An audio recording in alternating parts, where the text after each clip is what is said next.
हो सकता है भाई, स्पेस होगा तो वहीं पे एरर आ जाएगा, मसला आ जाएगा। ठीक है, इसको जरा मैं ओपन भी कर लेता हूं। अभी हमने नई जावास्क्रिप्ट और नई एचटीएमएल बनाई है। ये जो पुराना कोड है इसको मैं रिमूव कर देता हूं।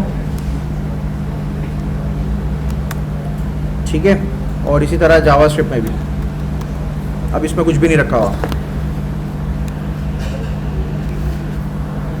तो अगर मैं यूजर नेम लिखूंगा तो ये गलत है, यहीं पर एरर आ गया। दूसरा रूल क्या लिखा हुआ है यहाँ पे, वेरिएबल नेम में लेटर हो सकते हैं, नंबर हो सकते हैं, डॉलर साइन हो सकता है और अंडरस्कोर हो सकता है। क्या मतलब इस बात का, मतलब मैं अंडरस्कोर लगा सकता हूँ, डॉलर साइन भी लगा सकता हूँ। असल में तो चक्कर ही सारा डॉलर का है ना, तो डॉलर साइन भी लगा सकता हूँ और नंबर और लेटर भी लगा सकता हूँ। नंबर से मैं स्टार्ट नहीं कर सकता, बीच में लगा सकता हूँ और आखिर में लगा सकता हूँ, लेकिन कोई और अल्फा न्यूमेरिक कैरेक्टर नहीं लगा सकता। मिसाल के तौर पे मैं हैश नहीं लगा सकता, चाहिए मैं परसेंटेज का साइन नहीं लगा सकता। सिर्फ दो साइन अलाउड है हमें, अंडरस्कोर या डॉलर। ठीक है, तीसरा रूल हमें क्या मिलता है यहाँ पे, जावास्क्रिप्ट का कोई भी कीवर्ड आप यूज नहीं कर सकते। फॉर एग्जाम्पल आप देखिए, अलर्ट आपको पता है जावास्क्रिप्ट में रिजर्व कीवर्ड है, तो आप किसी वेरिएबल का नाम अलर्ट नहीं रख सकते, लेकिन आप कोई ऐसा वर्ड जरूर रख सकते हैं जिसमें ये अलर्ट भी शामिल हो। फॉर एग्जाम्पल आप इसको यूजर अलर्ट कर दीजिए, या फिर आप इसको अलर्ट के बाद आगे कुछ ऐड कर दीजिए, साइन कर दीजिए। ठीक है, या फिर जैसे यहां लिखा हुआ है वार नहीं कर सकते, लेकिन माय वार कर सकते हैं अगर कहीं ऐसा नेम देने की जरूरत पड़ गई। ठीक है, वैसे तो आप रेलेवेंट नाम रखेंगे हमेशा। अच्छा, यहां क्या लिखा हुआ है, कैपिटल नेम भी आप देना चाहें तो आप दे सकते हैं, कोई मसले की बात नहीं है, लेकिन आपको ख्याल इस बात का रखना है कि जावास्क्रिप्ट केस सेंसिटिव है। मतलब यूजर नेम और यूजर नेम और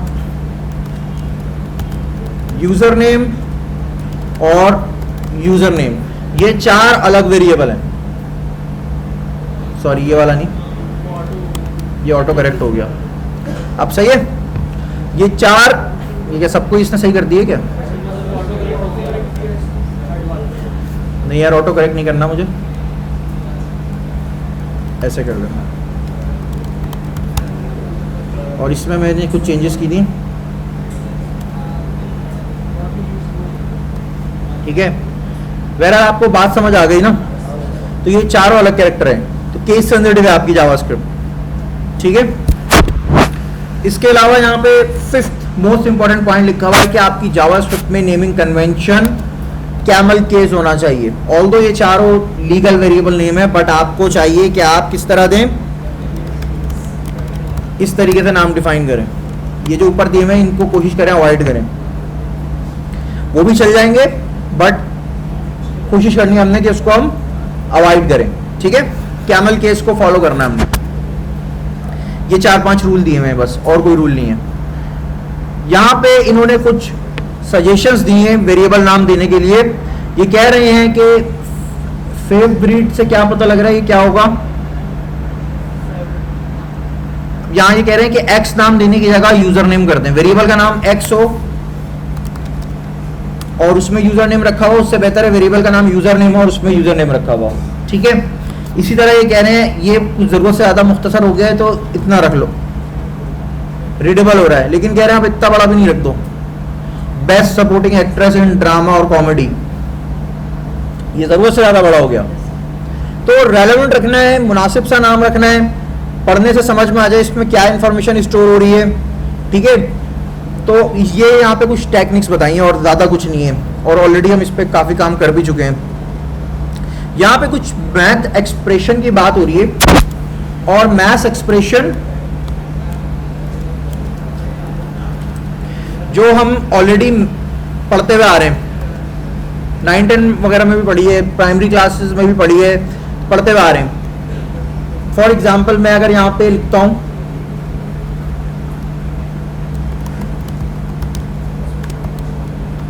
5 प्लस 9, ये क्या होगा?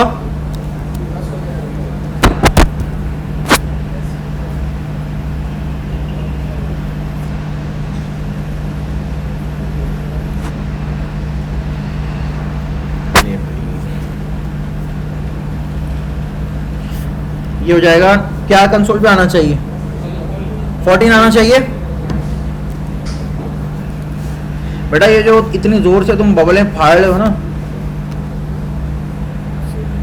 कोडिंग पढ़ने बैठे हुए हो, नर्सरी क्लास में नहीं बैठे हुए हो। अभी थोड़ी देर में कोई आगे तुम्हारी डायपर चेंज नहीं करेगा। इतने छोटे बच्चे नहीं हो तुम, क्लास में बैठने की इथिक्स तो होनी चाहिए ना। पहले तो क्लास में बबल चिपा रहे हो, चलो कोई काम कर रहे हो गलत चुप के कर लो, पटाखे ऐसे फाड़ लो, सबको साउंड आना चाहिए। 5 प्लस 9 कितना हो गया? 14 हो गया, ठीक है। अच्छा, अगर मैं, आपने जितने भी ऑपरेटर पढ़े कौन कौन से पढ़े हैं, अगर मैं इसमें चेंज करता जाऊं तो वही रिजल्ट बदलता जाएगा। मैं यहाँ पे कर देता हूँ 5 माइनस 9 कर देता हूँ, क्या हो जाएगा? -4 होगा ना। 4 क्या होता है? -4 हो जाएगा। और इसी तरह अगर मैं यहाँ पे मल्टीप्लाई कर दूं, मल्टीप्लाई के लिए स्टार लगा दें तो 45 हो जाएगा। और यहाँ पे डिवाइड के लिए अगर मैं स्लैश लगा दूं क्या हो जाएगा? डेसिमल में कुछ पॉइंट्स हैं, इसको मैं बढ़ा देता हूँ, चलें इसको कर देता हूँ 45। अब क्या आएगा? 5 आ जाएगा। और अगर यही साइन मैं मॉड के साथ लगाऊंगा, एक और साइन आपने पढ़ लिया ना, मॉड, या यहाँ मॉड्यूलस कहते हैं, क्या लिखूंगा मैं यहाँ पे? रिमाइंडर क्या आएगा? अगर यहाँ पे 9 कर देता हूँ, अब क्या आएगा? 4 आएगा, ठीक है। ये आपके पढ़े हुए ऑपरेटर हैं, ऑलरेडी आप पढ़ चुके हैं। अब इसको थोड़ा सा कॉम्प्लेक्स करते हैं। मैं एक इक्वेशन लिखता हूं, वार 5 plus 2 -7 multiply by 2 divided by 4। अभी ऐसी हवाई मैंने लिख दिया। 0 क्यों आएगा? यहां क्या आना चाहिए?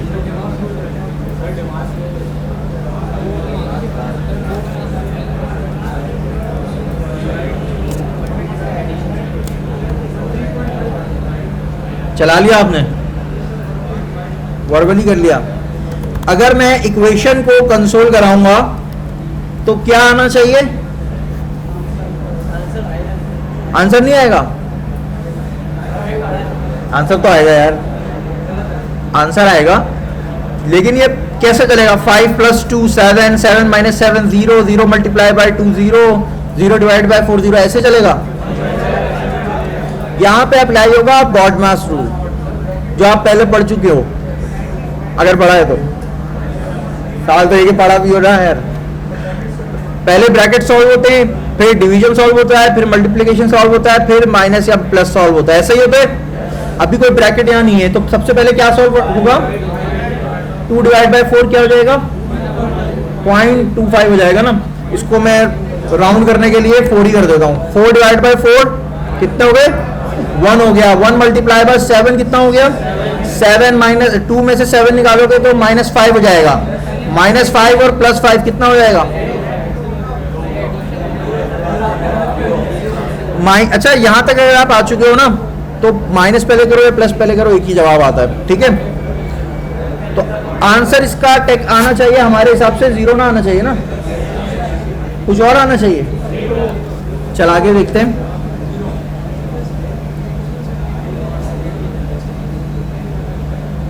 इंस्पेक्ट एलिमेंट करते हैं।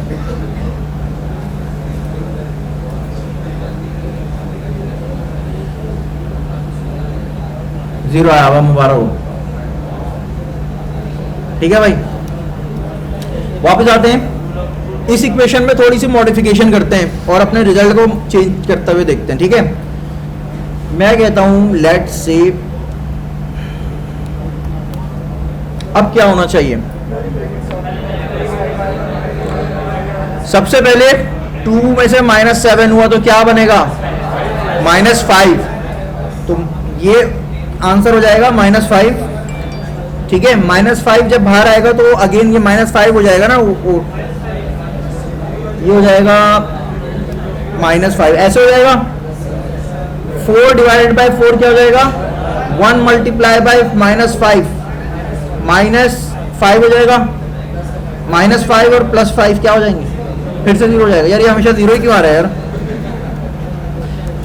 और थोड़ा सा चेंज करते हैं इसको। आपको पता है राउंड ब्रैकेट के बाद अगला ब्रैकेट कौन सा होता है, कर्ली ब्रैकेट होता है, और उसके बाद स्क्वायर ब्रैकेट। जावास्क्रिप्ट में हर ब्रैकेट का मतलब कुछ और होता है, ठीक है। कर्ली ब्रैकेट कहीं और यूज होता है, फंक्शन में हमने यूज किया है। स्क्वायर ब्रैकेट कहीं और यूज होता है, अभी हमने यूज नहीं किया, वो करेंगे, ठीक है। तो यहाँ पे अगर आपको नेक्स्ट लेवल का ब्रैकेट लगाना है तो भी आप राउंड ब्रैकेट ही लगाते हो। तो मैं यहाँ पे एक और राउंड ब्रैकेट ही लगाता हूँ, ठीक है। तो पहले इनर ब्रैकेट सॉल्व होगा, फिर आउटर ब्रैकेट सॉल्व होगा, फिर बाकी की चीजें सॉल्व होंगी। क्लियर है। तो क्या बन रहा है इनर ब्रैकेट से, -5, चेंज कर देते हैं भाई, गड़बड़ हो रही है, इसको यहां से चेंज कर देते हैं, 20 कर देते हैं, सही है। और यहां से भी चेंज कर देते हैं, इसको क्या कर देते हैं, इसको कोई बड़ा डिजिट कर देते हैं, 8 कर देते हैं, सही है। अब क्या बनेगा, 8 - 7, 8 - 7 क्या बन जाएगा, 1, 1 + 5 क्या बन जाएगा। और जब ब्रैकेट ओपन करेंगे तो पहले ये डिवाइड होगा, क्या आएगा यहाँ पे, 5 मल्टीप्लाई बाय 6 कितना हो जाएगा, 5 6 आर। तो यहां हम चला के देखते हैं, ठीक है। सही है ना, मैथ्स की क्लास नहीं हो रही अभी तो हम जावास्क्रिप्ट की क्लास कर रहे हैं। हम ये चला के बस उसूल देख रहे हैं जावास्क्रिप्ट कैसे चल रही है, ठीक है। जावास्क्रिप्ट कैसे चलती है दोबारा से एक दफा रिवाइज कर लेते हैं। बॉडमास रूल को फॉलो किया जाएगा, यानी ब्रैकेट होने चाहिए, अगर नहीं है तो पहले डिवाइड या मल्टीप्लाई होगा एंड देन माइनस या प्लस होगा, ऐसे ही रूल होता है ना। अगर कहीं पे पावर लगी हुई होगी, एक्सपोनेंट लगे हुए होंगे तो पहले एक्सपोनेंट सॉल्व होते हैं, ठीक है। अच्छा, एक्सपोनेंट हमने देखा नहीं है, मैं आपको वैसे ही बता देता हूं। एक्सपोनेंट के लिए अगली इक्वेशन करते हैं जरा।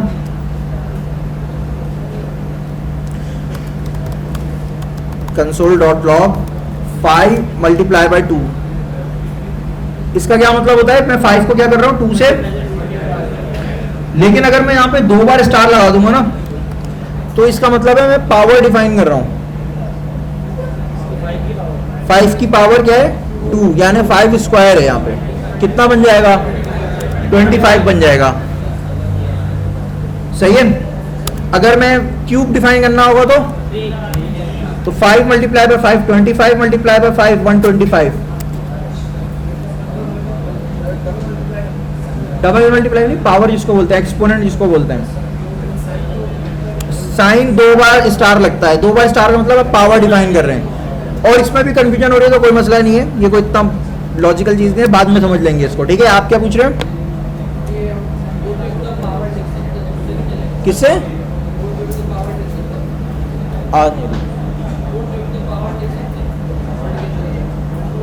विजुअल स्टूडियो HTML पे लिख सकते हैं, ये कह रहे हैं यार। HTML में हम जो पावर लिखते हैं ना वो पावर लिखी हुई आती है, हम यहाँ पावर नहीं दिखा रहे, हम इस पे यहाँ पे कैलकुलेट करके दिखा रहे हैं। math.power कह रहे हो यार, वो बिल्टर मेथड है, उससे भी कर सकते हैं, आप कर सकते हैं, ठीक है। हाँ, सो रहे कोई, सोने को यार, ये तुम्हारे ही दोस्त है पक्के। पहले तुमको टारगेट किया, फिर प्लानिंग करेंगे, सब मिलके ताली बजाएंगे। अच्छा, वापस आ जाओ क्लास पे, टाइम जाया नहीं करते यार, जो सो रहा है सोने तो, घंटा पैकेज किया हुआ होगा बंदे ने यार, बिजी होगा, है ना भाई। कोई जॉब भी कर सकता है यार, परेशान भी हो सकता है। अगले टॉपिक पे आते हैं। मैथ्स इक्वेशन में कोई प्रॉब्लम हो रही है आपको, आसान है, अगर आपको मैथ्स के बेसिक उसूल पता है वैसे ही चल रहा है। लेकिन मैथ्स के फैमिलियर ऑपरेटर थे ये, कौन कौन से, plus, minus, multiply, divide, mod, और बॉडमास के लिए आपने पढ़ा ब्रैकेट, ठीक है, पावर। ये कुछ फैमिलियर ऑपरेटर्स हैं जो मैथ्स में आप यूज करते हुए आ रहे हैं। अब कुछ ऐसे ऑपरेटर पढ़ते हैं जो मैथ्स में आपने नहीं पढ़े, नहीं कंडीशनल नहीं कहते इसको, अब जो इनको इनफैमिलियर कह लें, अनफैमिलियर कह लें आप, ठीक है, जो भी हम पढ़ने जा रहे हैं। हाँ, आपकी तवज्जो चाहिए। मैंने एक वेरिएबल डिफाइन किया, इस वेरिएबल का नाम मैं सेट कर देता हूं काउंट, स्टार्टिंग पॉइंट रख देता हूं 0। सही है, एक वेरिएबल डिफाइन किया है, उसकी इनिशियल वैल्यू मैंने रख दी है 0। मैं चाहता हूं जितनी दफा भी ये इस्तेमाल हो ये वेरिएबल, हर बार एक काउंट बढ़ जाए। बात समझ गए? तो मैं यहां पे लिख सकता हूं, इसको कहते हैं पोस्ट इंक्रीमेंट या प्री इंक्रीमेंट, और कम करना हो तो पोस्ट डिक्रीमेंट और प्री डिक्रीमेंट। ठीक है, ये एलसीडी गलत जगह रखी हुई है, यहाँ के बच्चे मुझे दिख नहीं रहे। पोस्ट इंक्रीमेंट या प्री इंक्रीमेंट, इसी तरह डिक्रीमेंट करना हो तो पोस्ट डिक्रीमेंट और प्री डिक्रीमेंट। अभी हम पहले प्लस वाली चीज को देख लेते हैं। ठीक है, प्लस अगर पोस्ट इंक्रीमेंट करना है तो बाद में 2 बार प्लस लगा दोगे, और अगर प्री इंक्रीमेंट करना है तो बाद की जगह पहले 2 बार प्लस लगा दोगे। ठीक है, इसका मतलब क्या होता है इसको समझते हैं जरा। पहले 1 बाय 1 चलते हैं ना, बारी बारी चलते हैं, बाद में लगा के देखते हैं। इसका मतलब है अभी पोस्ट इंक्रीमेंट है ना, बाद में लगा हुआ है प्लस। पोस्ट का मतलब क्या होता है बाद में, प्री का मतलब होता है पहले, यही मतलब होता है। तो यहाँ पे मतलब के साथ साथ काम भी ये बिल्कुल ऐसे ही कर रहे हैं, हमने बाद में प्लस प्लस लगाया है, तो हम ये कह रहे हैं कि अभी जो पहले इनिशियल वैल्यू है वही चलाओ, जो भी इनिशियल वैल्यू इसकी है वही रहने दो, लेकिन जब नेक्स्ट टाइम यूज हो तो उसमें 1 ऐड कर देना। समझ गए? तो अगर मैं इसको यहाँ पे कंसोल कराता हूँ, देखते हैं जरा, कंसोल डॉट लॉग, और ये जो मैंने यहाँ लिखा है इसको मैं जरा, ये आपका कोई भी वेरिएबल हो सकता है, लीगल कोई भी वेरिएबल है, उसके साथ बस प्लस प्लस लगा दिया है, और ये सिर्फ नंबर्स के लिए, इस स्ट्रिंग पे तो ये हो ही नहीं सकता है ना। इस स्ट्रिंग में तो आप प्लस माइनस नहीं करते ना, कॉन्केटिनेशन करते हैं, बट वो प्लस माइनस नहीं है। यहाँ पे मैंने कहा काउंट प्लस प्लस, और अगली लाइन में एक और कंसोल करा दिया।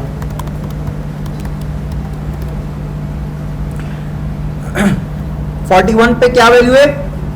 0। तो जब ये वाला कंसोल चलेगा तो कंसोल पे क्या वैल्यू आएगी? 0 आएगी, क्योंकि मैंने कहा है बाद में एक ऐड करो, पोस्ट इंक्रीमेंट है, मैंने कहा है बाद में एक ऐड कर देना, अभी जो पहले वैल्यू रखी है वही रहने दो। तो क्या आएगी यहाँ पे वैल्यू? और लाइन नंबर 45 पे जब कंसोल आएगा यहाँ क्या आएगी वैल्यू? यहाँ पे 1 आएगी, क्योंकि यहाँ मैं ऐड कर चुका हूँ एक ही ऐड होगा इस केस में, एक ही ऐड होता है इस तरह, 2 3 4 नहीं ऐड हो सकते। अगर वो करना है उसका अलग तरीका होगा, वो देखेंगे अभी। सही है, 1 ऐड हो सकता है, 1 के अलावा कुछ नहीं हो सकता, और इसकी बहुत वैल्यू है, यूज होता है। इसको चलाते हैं जरा, 0 और 1 आ गया। अगर मैं कहता हूं, एक और एग्जांपल देखते हैं ऐसे ही, और यहां पे भी मैं कह देता हूं, तो यहां लाइन नंबर 43 में क्या कंसोल आएगा? 0। यहां पे क्या आएगा? 1 क्यों आएगा? क्योंकि पिछली दफा जब यूज हुआ था वहां मैंने एक ऐड कर दिया है। सही है, तो यहां क्या हो चुका है? 1 हो चुका है। 1 के बाद मैंने क्या कहा यहां पे?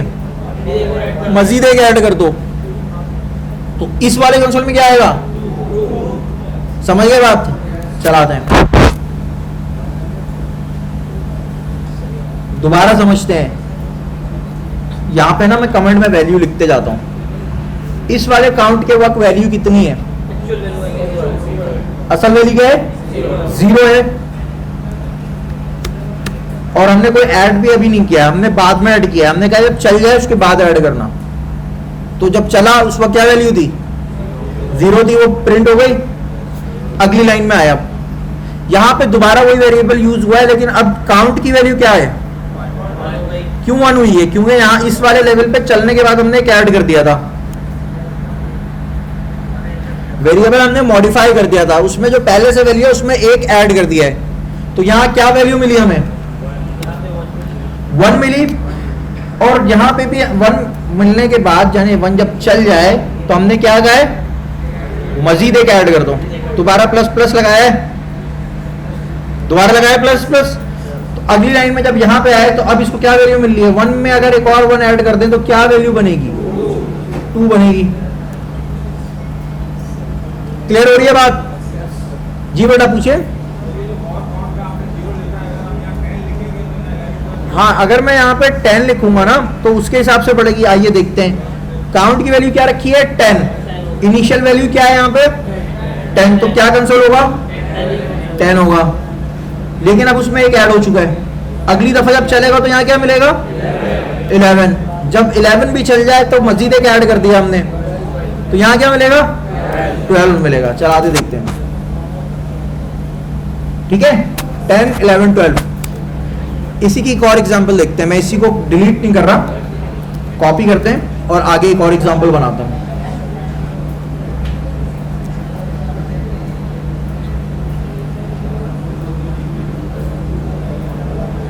कमेंट डिलीट कर देता हूं मैं, और एक 3D वैल्यू लिखते हैं, इजी वैल्यू नहीं लिखते, 17 लिख देता हूं यहां पे। देखो दिमाग का खेल है सारा, अपना दिमाग यूज करना है आप लोगों ने, ठीक है। सॉरी, अभी ये क्या है, पोस्ट इंक्रीमेंट है। पोस्ट इंक्रीमेंट का क्या मतलब होता है, चलने के बाद ऐड कर दो। तो कॉमन सेंस क्या कहता है, प्री इंक्रीमेंट क्या करता होगा, चलने से पहले ऐड कर देता होगा, उसके बाद चलाता होगा। ऐसा ही है, मैं यहां पे कुछ मॉडिफिकेशन कर रहा हूं।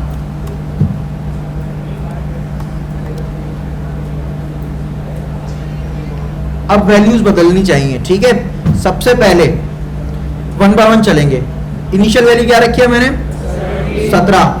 और लाइन नंबर 73 में जब कंसोल आएगा तो प्रिंट क्या होना चाहिए, क्यों 73 होना चाहिए, 17 होना चाहिए, सॉरी, पोस्ट इंक्रीमेंट है। हमने कहा है जब चल जाए उसके बाद एक ऐड कर देना। तो इस जगह पे तो वही पुरानी वैल्यू मिलेगी। क्या होगी पुरानी वैल्यू, 17, यही मिलेगी। अब इसमें मॉडिफाई होके जब इस जगह पे आ रहा है कोड, काउंट की वेरिएबल क्या हो चुकी है, इस जगह से जब यहां आ रहा है तो उस वक्त क्या हो चुकी है, 18 हो चुकी है, सॉरी 18 हो चुकी है। अब इस 18 में हमने क्या कहा है, चलने से पहले ये ऐड कर रहे हैं हम, तो यहां पे क्या ऐड हो जाएगा, 18 से 19 हो जाएगा।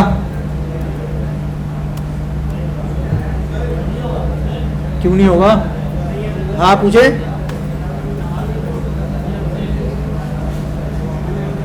दोबारा चलाते हैं, 1 मिनट सवाल सुन लेते हैं पहले। हाँ पूछो।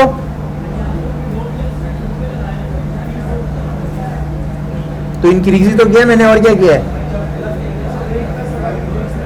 नहीं 1 प्लस से नहीं होगा। 1 प्लस का मतलब प्लस करना चाह रहे हो ना आप, ये वाला प्लस है, ये वाला प्लस है, वो स्ट्रिंग होगा तो कॉन्केट हो जाएगा, नंबर होंगे तो सम कर देगा, ठीक है। 2 प्लस का मतलब है 1 ऐड कर दो। अच्छा बेटा वापस आ जाओ क्लास में, दोबारा से सॉल्व करते हैं इसको। हाँ क्वेश्चन बेटा पूछ लो।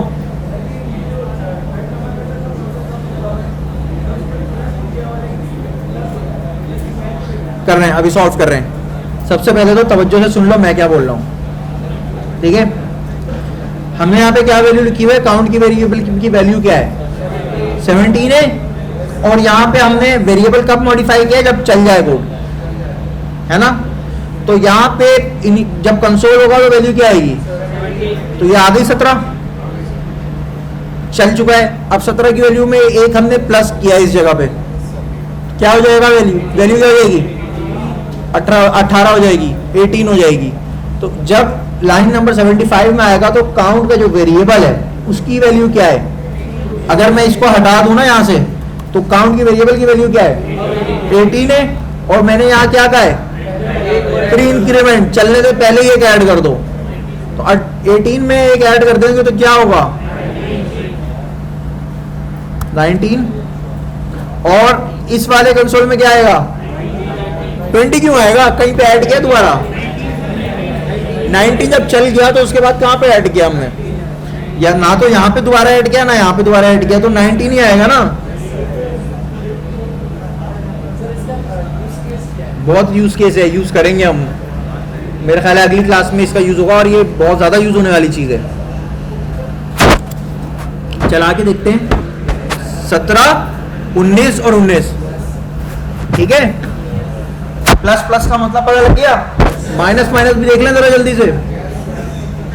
अच्छा एक सवाल है मेरा, आप लोगों में से किसी ने एक सवाल पूछा था मुझसे, आप लोग मुझसे ना कुछ बहुत ज़रूरी सवाल पूछते हैं अक्सर स्टूडेंट ब्रेक के टाइम पे या क्लास एंड होने के टाइम पे, तो मैं उनसे कहता हूँ कि अगली क्लास में पूछिएगा ताकि मैं सबको बता सकूँ।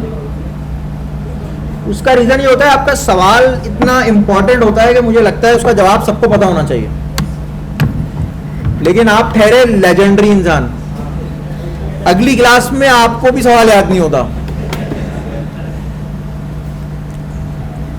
ऐसा होता है ना? हाँ एक स्टूडेंट आया था, उसने मुझसे सवाल पूछा, जब मैंने जवाब देने शुरू किया वो ज्यादा लग गया, चला गया वो। खैर कोई बात नहीं, मुझे सवाल याद है, मैं रिपीट कर देता हूँ। सवाल ये था कि हम तो डायरेक्ट HTML में अपनी सारी मॉडिफिकेशन कर सकते थे, H1 में लिख देते कोड, पैराग्राफ में अपनी मर्जी से कुछ भी लिख सकते थे, तो हमें क्या ज़रूरत पेश आई कि हम क्यूरी सेलेक्टर से एलिमेंट रिसीव कर रहे हैं फिर उसके इनर HTML में चेंजेस कर रहे हैं। समझे बात को? बात यह है कि आप जो HTML में लिख रहे हैं वो तो हार्ड कोडेड है, एक यूजर के लिए शायद वो डेटा सही हो, आपको डायनामिक डेटा चाहिए होता है। डायनामिक मतलब आपके मिसाल के तौर पे हेडर आया है तो हेडर के हिसाब से डेटा चेंज हुआ हो, कोई और आया तो उसके हिसाब से मॉडिफाई हुआ हो, ठीक है। लॉजिक चाहिए होती है। गेम आप खेलते हैं, गेम में मिसाल के तौर पे बैकग्राउंड मूव हो रहा होता है, कोई 2D गेम की बात कर रहा हूँ मैं, तो बैकग्राउंड मूव हो रहा होता है, तो वो जो बैकग्राउंड में मूवमेंट होती है ना, वो एक स्क्रीन नहीं होती, एक स्क्रीन होगी तो आपको पता लग जाएगा, गेम की सारी चीजें पता लग जाएंगी, कब ब्लॉक आ रहा है, कब बला आ रही है, कब डायनासोर आ रहा है, सब पता लग जाएगा। वो कैसा आता है? वो रैंडमाइज हुआ होता है, रैंडमली आ रहा होता है, उसकी कोई लॉजिक नहीं होती, कोई चीट कोड नहीं होता कि भाई पहले पत्थर आएगा फिर डायनासोर आएगा, ऐसा कोई नहीं होता। तो वो रैंडमाइजेशन कैसे होती है? वो जावास्क्रिप्ट से होती है। तो लॉजिक वाले कोई भी चीजें हैं ना, वो HTML में डायरेक्ट आप नहीं करोगे, आप जावास्क्रिप्ट से ही करोगे। तो आपका HTML से सिर्फ HTML से काम नहीं चलने वाला, एटलीस्ट आज के दौर में मॉडर्न वेब वर्ल्ड में, ठीक है।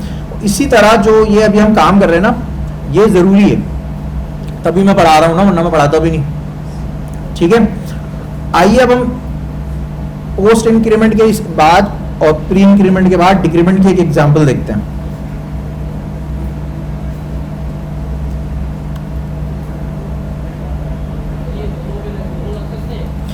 एक पे दो नहीं लग सकते, एक पे एक ही ऑपरेटर लगेगा। काउंट की इनिशियल वैल्यू है 17, मैं यहां पे कुछ मॉडिफिकेशन कर रहा हूं, फिर आपने सोच के मुझे वैल्यूज बतानी है।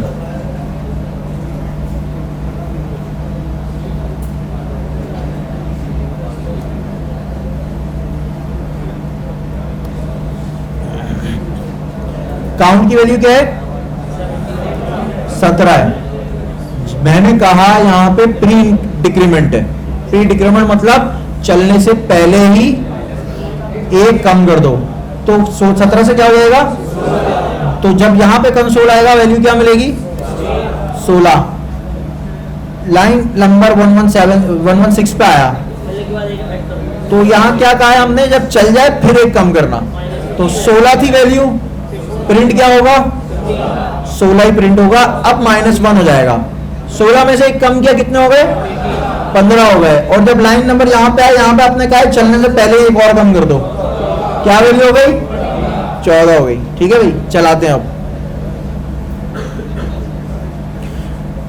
यही एक्सपेक्ट किया था हमने, देखते हैं 16, 16 और 14, ठीक है, 16, 16 एंड 14, क्लियर है।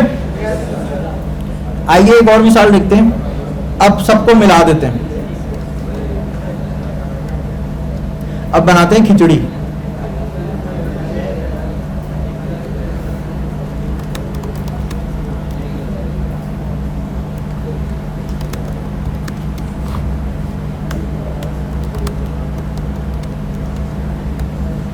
आज अच्छा जी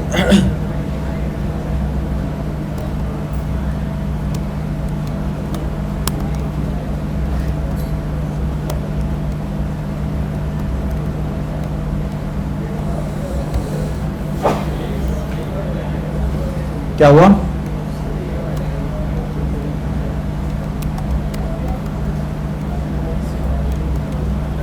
एक रैंडम नंबर लिख रहा हूं जो मुझे भी नहीं पता अभी, ठीक है। यूज केस अभी नहीं देख रहे, मेरे ख्याल है चैप्टर नंबर 17 अभी जब स्टार्ट होगा तो उसमें मैं बताऊंगा आपको, ठीक है। बल्कि आप खुद ही अभी देखते रहोगे, हर थोड़ी देर में हम यूज करेंगे इस तरह की चीजें। तवज्जो चाहिए बेटा आपकी, यहाँ पे मैंने मल्टीप्लाई डिवाइड नहीं लगाया, तो आगे पीछे आप जैसे भी चलाओगे आंसर एक ही आएगा। ब्रॉड मास के चक्कर में अभी हम नहीं पढ़ रहे। अच्छा ये ज्यादा हो गया तो मैं एक जगह से थोड़ा सा कम कर देता हूँ, ठीक है, ताकि एक ही लाइन में रहे, स्क्रॉल ना करना पड़े। अब सबको दिख रहा है? सही है। अब इसको सॉल्व करते हैं जरा। अभी मैंने कोई पोस्ट इंक्रीमेंट या डिक्रीमेंट नहीं लगाया हुआ, तो आसान सा होगा ये, ठीक है। नंबर की वैल्यू ये 5, यहां की वैल्यू आएगी 7, यहां की वैल्यू आएगी 5, यहां की वैल्यू आएगी 7 और 7। क्या बनेगा आंसर? 7 आंसर आएगा, है ना। जुबानी सॉल्व हो रहा है, ये चला के देखने की जरूरत नहीं है, वैसे चला लेते चले।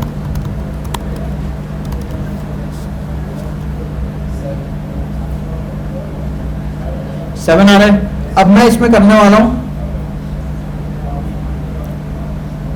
वो काम जिससे आपका दिल खराब होने वाला है अब, ठीक है। ये नंबर है,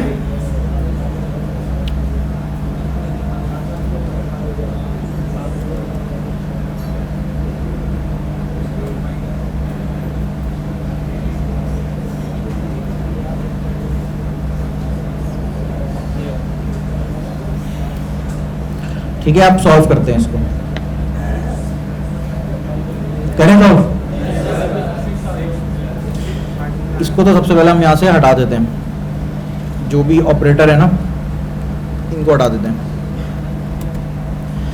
हमने कहा कि नम 1 में चलाने से पहले एक ऐड कर दो। नम 1 की इनिशियल वैल्यू क्या थी? 5 थी, तो एक ऐड हो जाएगा तो क्या हो जाएगी? 6। ये वाला ऑपरेटर अपनी जगह ऐसे ही आ गया। 6 थी, तो अभी अच्छा नम 2 की अभी हम बात नहीं कर रहे, पहले हम एक की वैल्यू को सॉल्व कर लेते हैं।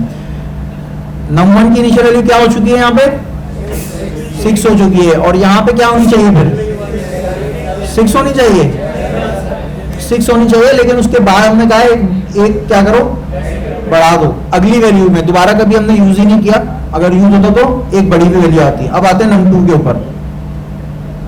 नम 2 में हमने क्या कहा है? 7 हो, और अगली दफा जब यूज हो तो क्या करो? एक कम कर दो ना, माइनस माइनस लगाया हुआ है ना। ओके जी। यहां पे क्या लिखूं मैं? नमाज का ब्रेक कर लेते हैं ये इक्वेशन सॉल्व करके। नम 2 में क्या वैल्यू आनी चाहिए? दोबारा समझते हैं, दोबारा देखते हैं। नम 2 की इनिशियल वैल्यू क्या थी? 7 थी। 7 है, चलने के बाद एक कम हो गई, तो कितनी हो गई? लेकिन जब नम 2 दोबारा यूज हो रहा है, यहाँ वैल्यू 6 आई थी, यहाँ पे लगा हुआ है प्री इंक्रीमेंट, दोबारा से क्या हो जाएगी? 7 हो जाएगी। और यहाँ पे क्या लगा हुआ है भाई? यहाँ क्या लगा हुआ है? 8 हो जाएगा, क्योंकि वैल्यू आई 7 और एक पहले से ऐड कर दो तो क्या हो जाएगा? 8। ये आपकी इक्वेशन बैठ रही है। अब इसको सॉल्व कर लें आप, क्या बनती है जो भी वैल्यू। 6 + 7 कितना हो गए? 1 मिनट। 13 माइनस 6, दोबारा 7 हो गए। 7 + 7 14, 14 माइनस 8 कितना हो गए? 6 हो गए।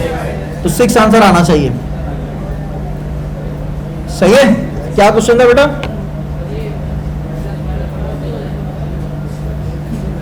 कहां पे? ये माइनस नहीं है बेटा। सबसे पहले तो इस चीज को क्लियर रखें, इसका ये माइनस ऑपरेटर नहीं है, इसका नाम है पोस्ट डिक्रीमेंट, ठीक है। 2 दफा माइनस लगा हुआ है, माइनस ये वाला है, ठीक है ना। नमाज ब्रेक कर लेते हैं, फिर हम इसकी 1-2 और एक्सरसाइजेस करेंगे, ठीक है। आप लोग नमाज पढ़ लीजिए।